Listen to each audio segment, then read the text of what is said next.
नमस्कार दोस्तों, परीक्षा चिंतन में आप लोगों का स्वागत है। आज हम लोग जो है यूपी बीएड के जीके का प्रैक्टिस सेट सॉल्व करेंगे। और यह जो क्वेश्चन इसमें पूछा गया है, जो आप लोगों को बताया जा रहा है, यह कैटेट के एग्ज़ाम में पूछा गया क्वेश्चन है। और यह जो है इसकी संभावनाएं है कि यूपी बीएड में भी आ जाए। तो आप लोग इसको पूरा जो है ईमानदारी से सॉल्व करके कमेंट करके बताइएगा कि आप लोगों का कितना क्वेश्चन जो है सही हुआ है। तो इसमें पहला क्वेश्चन है, गुप्तकालीन रजत मुद्राओं को कहा गया था, क्या कहा गया था? तो पहला ऑप्शन दिया गया करसापण, दूसरा ऑप्शन दिया गया दीनार, तीसरा दिया गया है रूपक, चौथा ऑप्शन दिया गया है निष्क। तो इसका जो राइट आंसर हो जाएगा वह सी हो जाएगा, इसको रूपक कहा गया है। फिर हम लोग आगे चलते हैं अगले क्वेश्चन पर कि विधवा पुनर्विवाह अधिनियम किसके शासनकाल में क्रियान्वित किया गया? तो पहला ऑप्शन दिया गया लॉर्ड डलहौजी, दूसरा ऑप्शन दिया गया है लॉर्ड कैनिंग, तीसरा ऑप्शन दिया गया सर हेनरी हार्डिंग, चौथा ऑप्शन दिया गया है लॉर्ड लॉरेंस। तो इसका जो राइट आंसर हो जाएगा वह पहला हो जाएगा कि लॉर्ड डलहौजी के समय में जो है विधवा पुनर्विवाह अधिनियम का क्रियान्वित किया गया था। फिर हम लोग आगे चलते हैं अगले क्वेश्चन पर कि विश्व में लंबे रेशे के कपास का सबसे बड़ा उत्पादक एवं निर्यातक देश कौन है? तो पहला ऑप्शन दिया गया है मिस्र, दूसरा ऑप्शन दिया गया है भारत, तीसरा ऑप्शन दिया गया है संयुक्त राज्य अमेरिका, चौथा ऑप्शन दिया गया है चाइना। तो इसका जो राइट आंसर हो जाएगा वह सी हो जाएगा कि संयुक्त राज्य अमेरिका में जो है सबसे ज़्यादा कपास जो है लंबे कपास का बड़ा उत्पादक देश और निर्यातक देश है। ठीक है, फिर हम लोग चलते हैं आगे अगले क्वेश्चन पर कि विश्व के सर्वाधिक धनी 8 देशों को 2 दिवसीय सम्मेलन जुलाई 2006 में निम्न में से किस स्थान पर आयोजित किया गया था? तो पहला ऑप्शन दिया गया है मेलबोर्न, दूसरा ऑप्शन दिया गया सेंट पीटर्सबर्ग, तीसरा ऑप्शन दिया गया लंदन, चौथा ऑप्शन दिया गया अमेरिका। तो जो 154 का राइट आंसर हो जाएगा वह बी हो जाएगा। इसका राइट आंसर सेंट पीटर्सबर्ग जो है यहाँ पर किया गया था। तो आप लोग इसके बाद जो अगला क्वेश्चन दिया गया है, जवाहर सुरंग किस राज्य में स्थित है? तो पहला ऑप्शन दिया गया हिमाचल प्रदेश, दूसरा ऑप्शन दिया गया जम्मू कश्मीर, तीसरा ऑप्शन दिया गया उत्तराखंड, चौथा ऑप्शन दिया गया है गोवा। तो इसका जो राइट आंसर हो जाएगा वह भी हो जाएगा कि जम्मू कश्मीर में जो है जवाहर सुरंग है। ठीक है, और आप लोग बताइएगा भारत की सबसे बड़ी सुरंग किसको कहा जाता है? फिर हम लोग आगे चलते हैं अगले क्वेश्चन पर कि निम्न में से कौन सी एक भाषा संयुक्त राष्ट्र संघ की आधिकारिक भाषा नहीं है? तो पहला ऑप्शन दिया गया चीन, दूसरा ऑप्शन दिया गया अंग्रेजी, तीसरा ऑप्शन दिया गया हिंदी, चौथा ऑप्शन दिया गया स्पेनिश। तो जो हिंदी जो है वह आधिकारिक भाषा संयुक्त राष्ट्र संघ की नहीं है। तो यही इसका राइट आंसर हो जाएगा। फिर हम लोग आगे चलते हैं, उस मुद्रा को क्या कहते हैं जिसकी विनिमय दर हमेशा गिरने की ओर उन्मुख होती है? पहला ऑप्शन दिया गया है हाई करेंसी, दूसरा ऑप्शन दिया गया है सॉफ्ट करेंसी, तीसरा ऑप्शन दिया गया कोल्ड करेंसी, चौथा ऑप्शन दिया गया है हार्ड करेंसी। तो 157 का जो राइट आंसर हो जाएगा वह डी हो जाएगा कि हार्ड करेंसी जो है इसको कहा जाता है। फिर हम लोग आगे चलते हैं कि भारतीय औद्योगिक वित्त निगम IFCI की स्थापना कब हुई थी? पहला ऑप्शन दिया गया 1948, दूसरा ऑप्शन दिया गया है 1956, तीसरा ऑप्शन दिया गया है 1976, चौथा ऑप्शन दिया गया है 1986। तो इसका क्या राइट आंसर हो जाएगा? तो इसका जो राइट आंसर हो जाएगा वो पहला हो जाएगा कि 1948 में जो है IFCI की स्थापना की गई थी।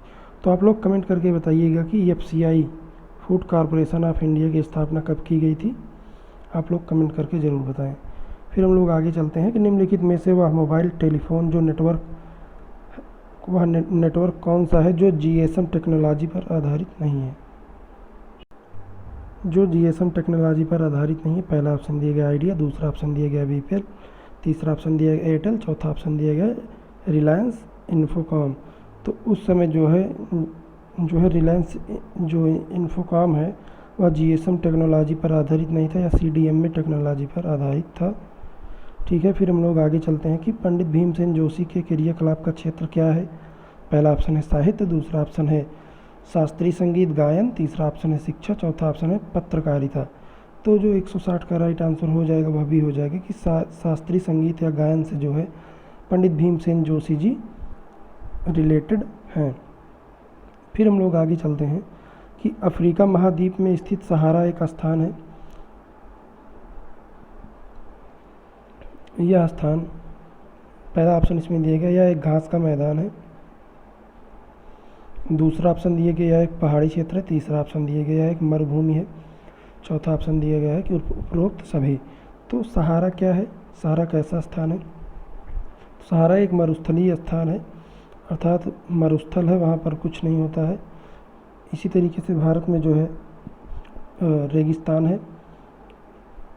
तो हम लोग चलते हैं आगे अगले क्वेश्चन पर कि भारत में जीव जंतुओं की लगभग कितनी प्रजातियां पाई जाती हैं?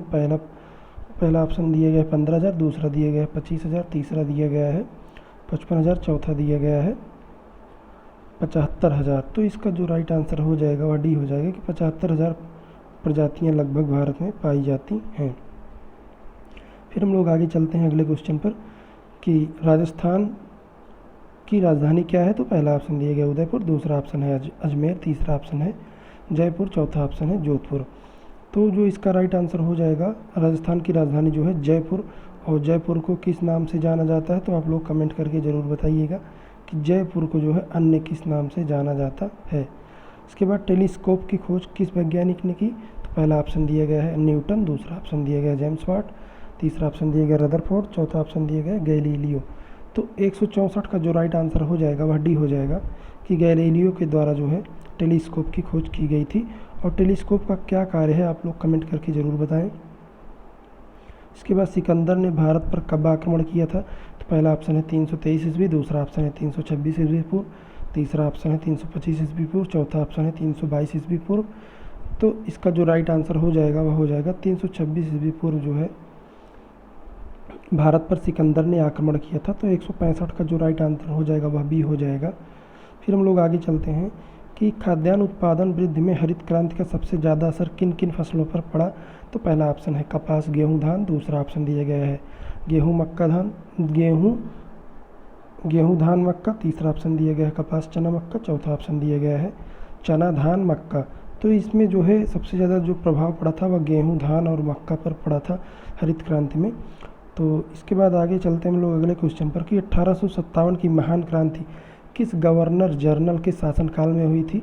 तो पहला ऑप्शन दिया गया है विलियम बर्ड, दूसरा ऑप्शन दिया गया लॉर्ड हार्डिंग, तीसरा ऑप्शन दिया गया है लॉर्ड कैनिंग, चौथा ऑप्शन दिया गया है लॉर्ड डलहौजी। तो इसका जो राइट आंसर हो जाएगा वह डी हो जाएगा कि लॉर्ड डलहौजी के समय में जो है 1857 की महान क्रांति हुई थी। तो इसका यही राइट आंसर हो जाएगा। सॉरी, शायद इसका जो 167 का राइट आंसर हो जाएगा वह लॉर्ड कैनिंग हो जाएगा कि 1857 की क्रांति में जो है उस समय जो है लॉर्ड कैनिंग थे। तो इसका यही राइट आंसर हो जाएगा। तो फिर हम लोग आगे चलते हैं कि निम्नलिखित में से कौन सा जोड़ा सुमेलित नहीं है? तो पहला ऑप्शन दिया गया गिरती हुई वस्तु के नियम के सामने न्यूटन दिया गया, दूसरा ऑप्शन दिया गया ग्रहों की गति के विषयक नियम केपलर, तीसरा ऑप्शन दिया गया सापेक्षिकता का सिद्धांत, उसके सामने रांजन दिया गया, चौथा दिया गया विद्युत चुंबकीय प्रेरण, तो इसके सामने दिया गया फैराडे। तो इसका जो राइट आंसर हो जाएगा वह हो जाएगा सापेक्षिकता का सिद्धांत, राजंस ने यही दिया था। तो आप लोग बताइएगा कमेंट करके सापेक्षिकता का सिद्धांत किसने दिया था। फिर हम लोग आगे चलते हैं चंद्रमा पर वायुमंडल न होने के कारण है क्या है? तो पहला ऑप्शन दिया गया पलायन वेग, दूसरा ऑप्शन दिया गया गुरुत्वीकरण, तीसरा ऑप्शन दिया गया कक्षीय वेग, चौथा ऑप्शन दिया गया कोणीय संवेग। तो 169 का जो राइट आंसर हो जाएगा वह पहला हो जाएगा कि पलायन वेग न होने के कारण जो है वह चंद्रमा पर वायुमंडल नहीं है। फिर चलते हम लोग बांग्लादेश में गंगा को और किस नाम से जाना जाता है? तो पहला ऑप्शन दिया गया जाया, दूसरा ऑप्शन पद्मा, तीसरा दिया गया हिंदुजा, चौथा दिया सांग्यो। तो गंगा नदी को जो है बांग्लादेश में पद्मा के नाम से जाना जाता है। ठीक है, तो इसका राइट आंसर बी हो जाएगा। फिर हम लोग आगे चलते हैं कि गति प्रेरक पेसमेकर किससे संबंधित है? पहला ऑप्शन दिया गया गुर्दा से, दूसरा ऑप्शन दिया गया हृदय से, तीसरा ऑप्शन दिया गया मस्तिष्क से, चौथा ऑप्शन दिया गया फेफड़ा से। तो जो 171 का राइट आंसर हो जाएगा वह हृदय से संबंधित जो है पेसमेकर होता है। ठीक है, पेसमेकर किससे संबंधित है? तो वह जो है हृदय से संबंधित होता है। फिर हम लोग आगे चलते हैं कि निम्नलिखित में से किस राज्य में संथाल जनजाति नहीं रहती हैं? पहला ऑप्शन दिया गया मध्य प्रदेश, दूसरा दिया गया झारखंड, तीसरा ऑप्शन दिया गया पश्चिम बंगाल, चौथा ऑप्शन दिया गया है राजस्थान। तो 172 का क्या राइट आंसर हो जाएगा? 172 का राइट आंसर डी हो जाएगा कि राजस्थान जो है, राजस्थान में संथाल जनजाति नहीं रहती हैं। फिर हम लोग आगे चलते हैं कि भारत के किस राज्य में स्त्रियों की नियुक्ति राज्यपाल करता है? तो इसमें जो है पहला ऑप्शन दिया गया था जम्मू कश्मीर, दूसरा ऑप्शन दिया गया अंडमान निकोबार, तीसरा ऑप्शन दिया गया है नागालैंड, चौथा ऑप्शन दिया गया सिक्किम। तो इसमें जो राइट आंसर हो जाएगा 173 का वो हो जाएगा जम्मू कश्मीर। यह जो है जब तक धारा 370 लागू थी और जब तक जो है भारत के राज्य में जो है जम्मू कश्मीर नहीं मिला था, तब तक जो है यह जो है जम्मू कश्मीर में ऐसा होता था। लेकिन अब ऐसा नहीं, क्योंकि भारत जो जम्मू कश्मीर है इसको जो है धारा 370 जब तक लागू थी तो इसको जो है एक विशेष राज्य का दर्जा दिया गया था। तो इसीलिए जो है यहाँ पर ए राइट आंसर हो जाएगा। फिर हम लोग आगे चलते हैं कि पंचशील किस वर्ष प्रतिपादित किया गया था? तो पहला ऑप्शन दिया गया 1950, दूसरा दिया गया 1952, तीसरा दिया गया 1954, चौथा दिया गया है 1956। तो इसका जो राइट आंसर हो जाएगा 174 का 80 हो जाएगा कि 1954 में जो है पंचशील जो है प्रतिपादित किया गया था। फिर हम लोग आगे चलते हैं कि निम्न में से कौन सा शहर भारत की इंफॉर्मेशन टेक्नोलॉजी राजधानी कहा जाता है? तो पहला ऑप्शन दिया गया है दिल्ली, दूसरा ऑप्शन दिया गया है मुंबई, तीसरा ऑप्शन दिया गया है बेंगलोर, चौथा ऑप्शन दिया गया है अहमदाबाद।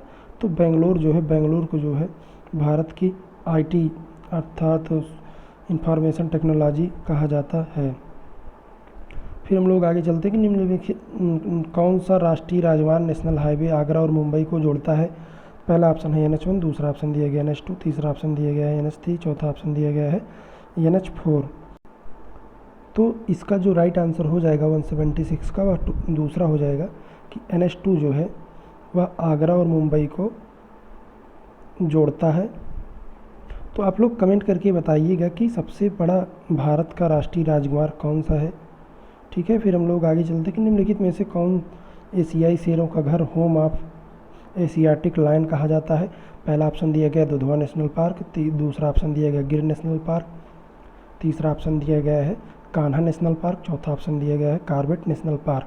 तो इसका जो राइट आंसर हो जाएगा वह हो जाएगा गिर नेशनल पार्क जो है एशियाई शेरों का घर कहा जाता है।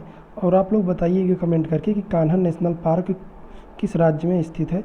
फिर हम लोग आगे चलते हैं, निम्नलिखित में से कौन सा देश विश्व का सबसे बड़ा उत्पादक देश है, दुग्ध उत्पादक देश है? पहला ऑप्शन है USA, दूसरा ऑप्शन है न्यूजीलैंड, तीसरा ऑप्शन है ऑस्ट्रेलिया, चौथा ऑप्शन है भारत। तो इसका जो राइट आंसर हो जाएगा वह डी हो जाएगा कि देश में सबसे बड़ा दुग्ध उत्पादक देश कौन सा है? तो वह भारत है। तो आप लोग बताइए गायों के दुग्ध का सबसे बड़ा उत्पादक देश कौन सा है? तो आप लोग कमेंट करके ज़रूर बताना। फिर हम लोग आगे चलते हैं कि एवरेस्ट शिखर पर पहुंचने वाले प्रथम भारतीय कौन थे?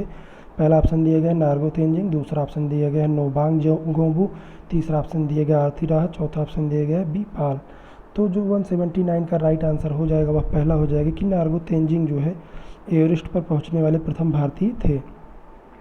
फिर हम लोग आगे चलते हैं, जो अगला क्वेश्चन है कि आतंकवाद विरोध दिवस किस तिथि को मनाया जाता है? तो पहला ऑप्शन दिया गया 18 सितंबर, दूसरा ऑप्शन दिया गया 21 मई, तीसरा ऑप्शन दिया गया है 15 जून, चौथा ऑप्शन दिया गया है 21 जून। तो इसका जो राइट आंसर हो जाएगा 180 का वह बी हो जाएगा कि 21 मई को जो है आतंकवाद विरोध दिवस मनाया जाता है। फिर आगे चलते हैं कि निम्नलिखित में ख्वाजा मोइनुद्दीन चिश्ती की दरगाह कहाँ स्थित है? तो पहला ऑप्शन दिया गया है उदयपुर, दूसरा ऑप्शन दिया गया है जयपुर, तीसरा ऑप्शन दिया गया है अजमेर, चौथा ऑप्शन दिया गया है जौनपुर। तो 181 का जो राइट आंसर हो जाएगा वह सी हो जाएगा। आप लोग कमेंट करके बताइएगा कि जौनपुर जो है, जौनपुर भारत के किस राज्य में स्थित है और जौनपुर शहर की स्थापना किसने की थी? ठीक है, आप लोग कमेंट करके ज़रूर बताएं। नेप्थलीन अधिक घुलनशील है, किसमें घुलनशील है? तो पहला ऑप्शन दिया गया जल में, दूसरा दिया गया बेंजीन में, तीसरा ऑप्शन दिया गया लवणयुक्त जल में, चौथा ऑप्शन दिया गया सल्फ्यूरिक अम्ल में। तो 182 का जो राइट आंसर हो जाएगा वह भी हो जाएगी कि नेप्थलीन जो है सबसे अधिक जो है बेंजीन में घुलनशील होती है। फिर चलते हम लोग अगले क्वेश्चन पर कि कंप्यूटर में CPU सेंट्रल प्रोसेसिंग यूनिट किसके अंतर्गत आता है? तो पहला ऑप्शन दिया गया इनपुट डिवाइस, आउटपुट डिवाइस और पावर सप्लाई, तो दूसरा ऑप्शन दिया गया है कि सॉफ्टवेयर, हार्डवेयर, मेमोरी, तीसरा ऑप्शन दिया गया मेमोरी यूनिट, इसके बाद विजुअल और प्रिंटर, चौथा ऑप्शन दिए गए स्टोर, अर्थमेटिकल, लॉजिकल यूनिट और कंट्रोल यूनिट, अर्थात ALU और CU इसको कहा जाता है। तो इसका जो राइट आंसर हो जाएगा 183 का जो राइट आंसर हो जाएगा वह डी हो जाएगा कि जो CPU है वो CPU में क्या क्या है, तो CPU में स्टोर होता है अर्थमेटिकल लॉजिकल यूनिट, ALU भी होता है और कंट्रोल यूनिट भी होता है। CPU को जो है कंप्यूटर का मस्तिष्क भी कहा जाता है। फिर हम लोग आगे चलते हैं। भारतीय वनस्पतिक सर्वेक्षण बोटेनिकल सर्वे ऑफ इंडिया का मुख्यालय कहाँ स्थित है? पहला ऑप्शन दिया गया है कोलकाता, दूसरा ऑप्शन दिया गया है दार्जिलिंग और तीसरा ऑप्शन दिया गया लखनऊ, चौथा ऑप्शन दिया गया उटकमंड। तो जो 184 का राइट आंसर हो जाएगा वह सी हो जाएगा कि लखनऊ में जो है बोटेनिकल सर्वे ऑफ इंडिया का मुख्यालय स्थित है। फिर जो अगला क्वेश्चन दिया गया है कि भारत के निम्नलिखित राज्यों में किसने हरित गृह कृषि ग्रीन हाउस फार्मिंग को प्रारंभ किया था? तो पहला ऑप्शन दिया गया पंजाब, दूसरा ऑप्शन दिया गया हरियाणा, तीसरा ऑप्शन दिया गया महाराष्ट्र, चौथा ऑप्शन दिया गया है उत्तर प्रदेश। तो जो 185 का राइट आंसर हो जाएगा वह पहला हो जाएगा कि पंजाब जो है ग्रीन हाउस फार्मिंग का जो है सबसे पहली बार जो है प्रारंभ किया था। तो यही इसका राइट आंसर हो जाएगा। आप लोगों को वीडियो कैसा लगा आप लोग कमेंट करके ज़रूर बताएं और आप लोग ईमानदारी से बताइएगा कि इसमें से कितना क्वेश्चन आप लोगों को सही हुआ है। और हमारे चैनल को जो है आप लोग सब्सक्राइब करें और वीडियो को ज़्यादा से ज़्यादा शेयर करें। जय हिंद, जय भारत।